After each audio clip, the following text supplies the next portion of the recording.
Hi, this is Sarah. In this lecture, we will focus on intraoperative risk factors in cataract surgery. Indeed, the learning objectives of this presentation are to understand the factors that increase the risk for intraoperative complications and to emphasize on the need to document these risk factors with a total score that facilitates prevention, avoidance, and management of possible intraoperative complications. Let's start with the age.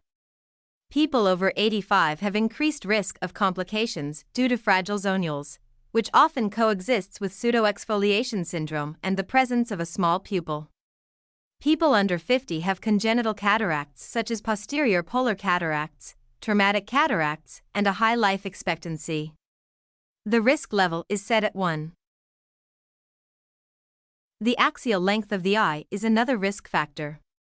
People with an axial length of over 26 mm show dilation of all ocular tissues, loose zonules, and have a high risk of retinal detachment after surgery. People with an axial length of less than 21 mm may also have narrow anatomical conditions and a shallow anterior chamber, making phacoemulsification very demanding. In this case, the surgeon may use viscoelastic lavishly. The risk level is set at 1.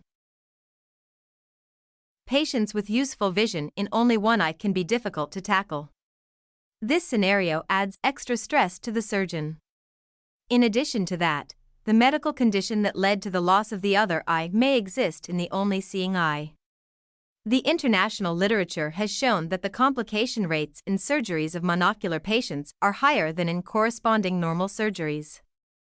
The doctor must always clarify why the other eye failed, especially if the cause is surgical. The risk level is set at 1. The use of anticoagulants is also a risk factor. There is risk of bleeding both from the incision, iris strain, and risk of suprachoroidal and expulsive hemorrhage. In this case, the surgeon can choose to do a clear corneal incision, avoid iris strain, and reduce the intraocular pressure preoperatively. There is no need to stop anticoagulants preoperatively.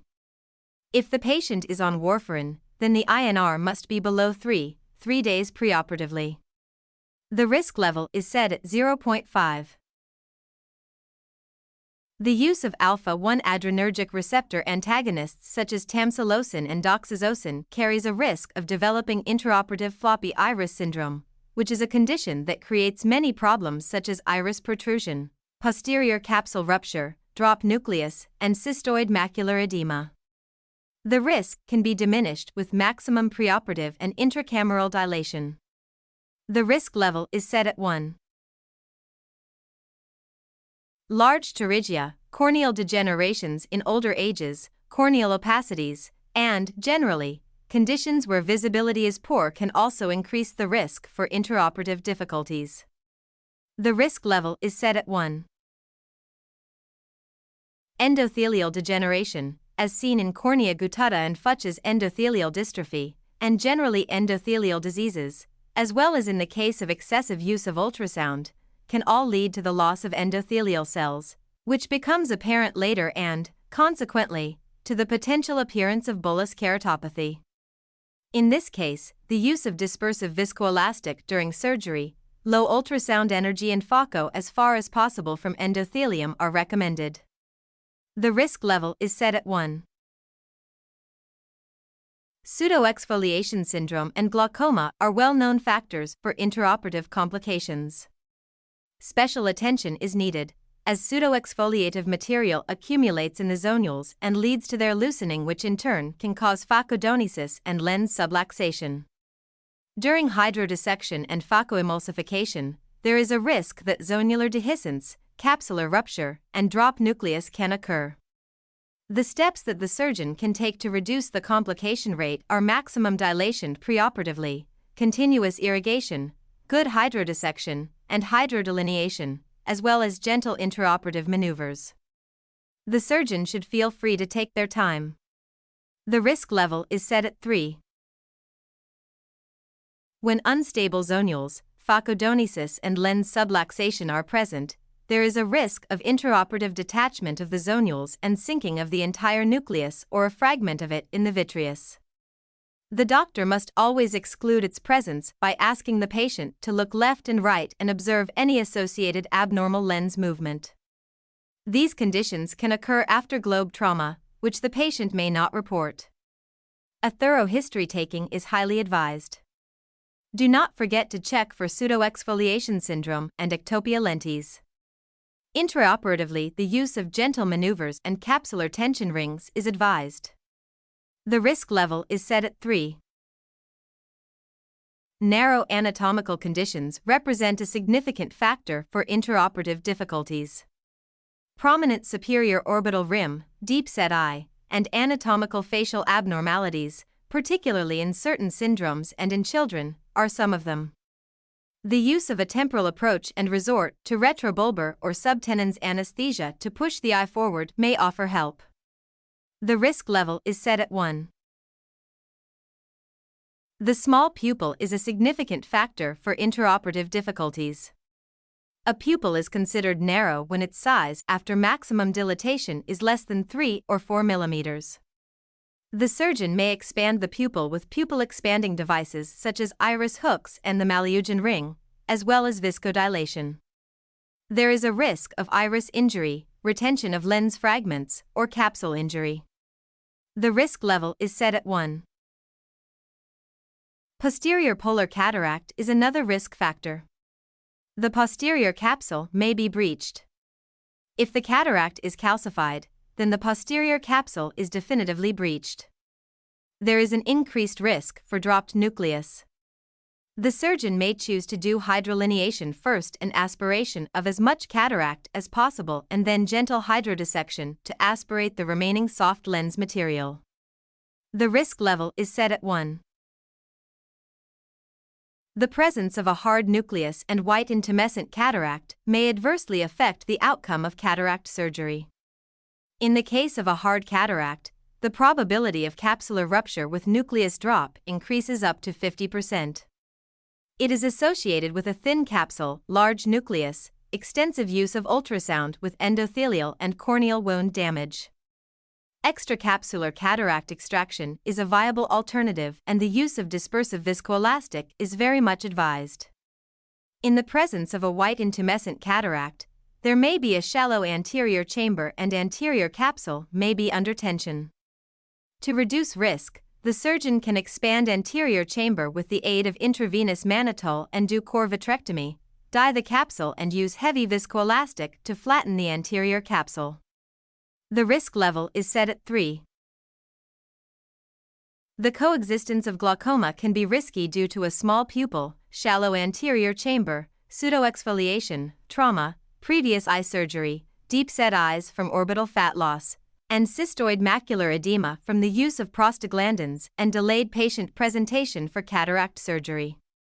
To reduce the risk, the surgeon can use pupil expanding devices, a temporal approach, retrobulbar or subtenons anesthesia, and nonsteroidal anti-inflammatory drugs postoperatively. Cataract surgery is a risk factor for failure of a previous trabeculectomy. The risk level is set at 0.5. Diabetic retinopathy is considered a risk factor because these patients are candidates for further surgical interventions. The pupils may be small due to diabetic neuropathy. A potentially complicated surgery can lead to worsening of diabetic retinopathy and the presence of a previous vitrectomy. To reduce risk, use pupil expanding devices and viscodilation and continuous irrigation in case of a previous vitrectomy to avoid anterior chamber trampolining are recommended.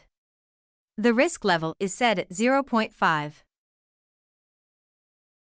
Previous vitrectomy is not mentioned as a risk factor in the international literature.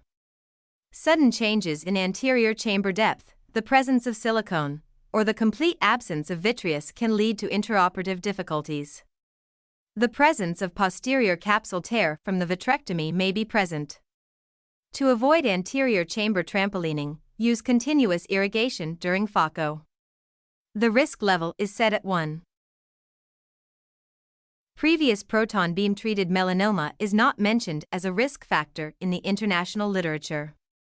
The problems arise from the inability to perform hydrodissection due to adhesions of the nucleus with the capsule and the need to avoid stressing or injuring the melanoma in case of capsular rupture and nucleus or fragment loss.